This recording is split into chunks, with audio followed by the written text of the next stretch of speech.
Olha, nesta quarta-feira, o ministro da Justiça, Flávio Dino, se despede do cargo e ele fez um balanço sobre os 13 meses em que esteve à frente da pasta. Eu vou já chamar o André Anelli, que vai trazer as informações ao vivo para a gente agora. Anelli, como é que foi essa despedida de Dino e também os desafios que, com isso, ficam para Ricardo Lewandowski, novo ministro? Bem-vindo, boa tarde para você.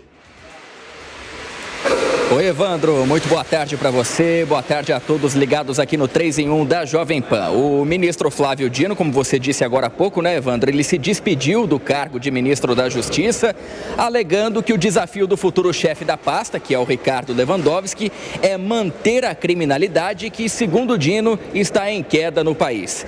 De acordo com os dados apresentados pelo ministro e compilados, então, pelas secretarias de segurança estaduais, em 2023, houve queda de 4% nos crimes violentos letais intencionais, entre os quais homicídio, latrocínio e lesão corporal seguida de morte. O roubo de veículos caiu 9,7%. Já roubos a instituições financeiras caíram 40%. E o roubo de cargas teve queda de 11%. Todos os números têm como comparação o ano de 2023.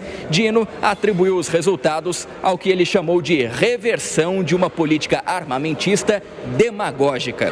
Foi uma referência aos atos do governo Jair Bolsonaro que flexibilizaram a compra de armas por cidadãos comuns.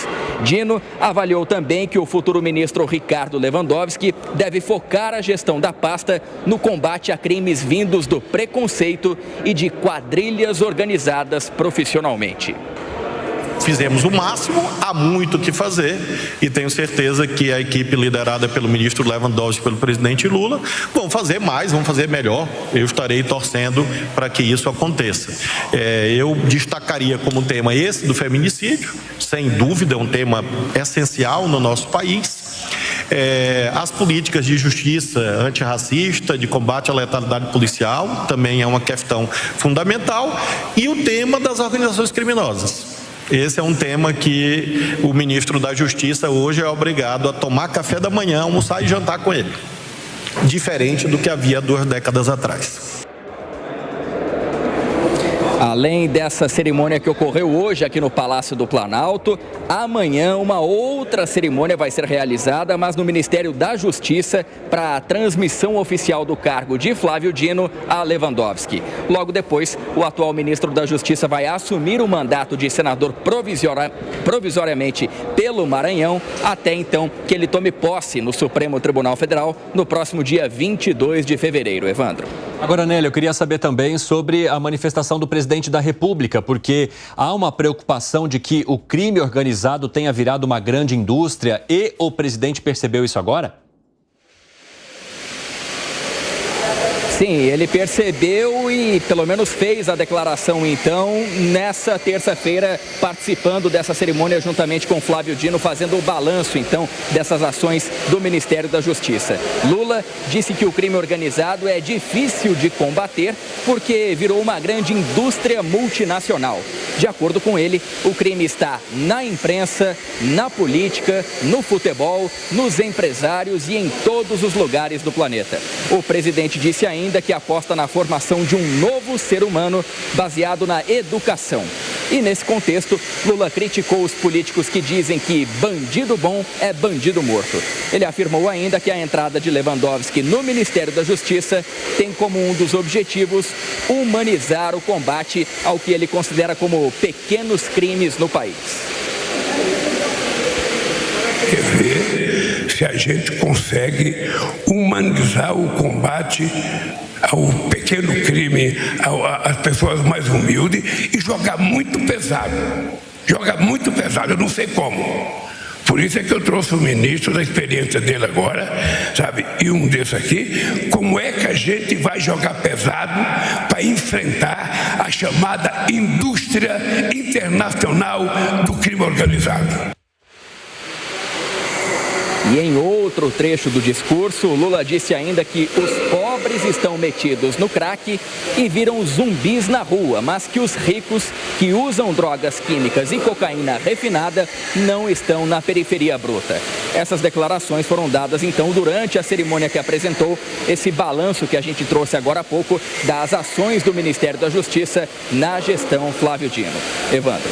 Muito obrigado pelas informações, viu, André Anelli? Se tiver novidade, chame a gente aqui. Bom, quero colocar já para o debate essa transição. Ministro Flávio Dino, que vai virar agora ministro do Supremo Tribunal Federal, e Ricardo Lewandowski, que entra com esse desafio, principalmente de combater a criminalidade. O presidente da República chegando à conclusão, então, de que esse crime organizado se transformou uma indústria aqui no país, algo que a gente vem já acompanhando há muitos anos e que, infelizmente, o país não conseguiu combater, né, Luiz Felipe Dávila? É, isso mesmo. Bom, primeiro que essa transição do Flávio Dino para o Lewandowski vai para o Guinness como a transição mais longa da história da política, porque essa transição já acontece há uns 3 meses. Assim, vai um, anuncia, aí tem um depoimento, aí chega o outro, aí tem outro dia que tem uma pré-reunião.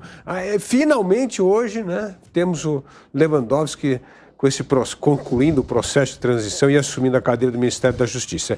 E não há dúvida que o maior desafio do ministro da Justiça é a questão da segurança pública, é o combate ao crime organizado. Mas aqui é bom ressaltar o seguinte: o Brasil tem um problema crônico com a segurança pública há muito tempo. Esse não é o problema de um governo, é um problema de vários governos. A Organização Mundial da Saúde já considera o Brasil como um lugar onde o crime é epidemia há mais de 2 décadas, então não é de hoje que isso acontece. O problema é que nesses últimos 30 anos, o maior retrato dessa organização criminosa que se tornou, como bem disse o presidente Lula, uma multinacional, é o PCC, que nasce no presídio aqui em São Paulo, na capital, e se torna hoje a maior organização do crime organizado no Brasil e talvez uma das maiores do mundo. E isso mostra que o PCC só tomou esse tamanho, essa importância, porque o crime organizado não foi combatido durante 30 anos. Esse é o ponto. Então, esta é a missão fundamental. Nós precisamos de uma política de Estado para combater o crime organizado antes que o crime organizado domine a economia, a política, a justiça e tantos outros casos, como aconteceu em outros países aqui ao nosso redor. Acabamos de ver no Equador, em El Salvador e até mesmo numa parte do México, onde controla verdadeiras províncias o crime organizado. Isso não pode acontecer no Brasil. Está na hora de transformar a bandeira do crime organizado numa bandeira nacional, uma política de Estado e não ficar fazendo joguinho de que um fez, outro não fez. A verdade é, ninguém fez nada de concreto para diminuir o crime organizado, o poder do crime organizado no Brasil. Piperno, você acredita que de governo para governo todo mundo fez corpo mole quando o assunto é segurança pública aqui no Brasil? Mais uma vez, boa tarde a todos. Eu concordo com o que o Dávila disse, porque isso, inclusive, a gente já comentou muitas vezes aqui, que o Brasil sempre teve políticas ruins para essa área. Isso sempre... E você acha que isso independe de governo ou o fato também de o governo que tem essa liderança ter permanecido muitos anos no país fez alguma diferença? Não, veja, não fez diferença nenhuma, porque se há uma área em que todos atuaram mal foi a da segurança pública, mas, em certo sentido, esse discurso do Lula hoje é histórico. Eu jamais esperaria ouvir da boca do Lula um discurso em que ele fale segurança pública como prioridade, em que ele fale em crime transnacional, em que ele fale em necessidade de combater a violência. Não, veja, não fazia parte, nunca fez parte isso das preocupações imediatas do Lula. A gente já viu o Lula falando sobre qualquer coisa, até sobre o que não devia. Agora, hoje, de fato, é um Lula que dá um cavalo de pau nisso, porque provavelmente alertado por assessores, por pesquisas. Olha, presidente, esse continua sendo o calcanhar de Aquiles, não só do seu governo, como de toda a nossa história recente. As últimas pesquisas de opinião têm sido até generosas com ele, só que todas elas apontam que a maior crítica que o eleitorado faz ao governo dele está exatamente na área de segurança pública. Então, até por isso, eu considero que esse discurso de hoje, ele é, em certo sentido, histórico. Fala, Segré. Você sabe que eu fiquei pensando numa fala do Lula de humanizar o pequeno crime. Como seria humanizar o pequeno crime? Ou crime pequeno, de pequeno monte? Não sei. Sinceramente, estou confuso. Seria, quando prende o ladrão, oferecer um cobertorzinho, um cafezinho, como já teve uma juíza que fez? Porque aí deveria ser, faz um curso para os delinquentes, os bandidos, humanizar a forma de roubar. Então, senhor, por favor, eu vou precisar do seu telefone celular porque eu estou roubando. Mas eu estou numa situação de humanização do delito. Então, vou roubar com muito respeito. E quando entrega o celular, fala, muito obrigado por você ter me cedido o seu celular. Não funciona assim. Bandidagem é bandidagem. E quando você assume que tem um problema tão sério como uma indústria do crime, tem 3 opções pelo qual um governo, qualquer ideologia, não conseguiu fazer nada. Ou não sabe como fazer, ou não pode fazer, ou não quer fazer, porque entende que é uma causa perdida. Temos um monte de exemplos ruins, na América Latina sobretudo. Equador, em que os deputados, senadores e presidentes, candidatos a presidentes, tiveram que ir na eleição com colete à prova de balas. Quando soltaram ou fugiram de um presídio de alta perigosidade, um bandido, um narcotraficante, e colocou em alerta total o país. É isso que a gente precisa? Rosário, na minha querida Argentina, é uma cidade que você não pode transitar, tem sicários andando pela rua. É isso que a gente vai querer? Humanizar? Então vamos pegar a pauta que colocou o Gustavo Petro, presidente da Colômbia, que ele entendia que o petróleo tinha mais problemas que a cocaína.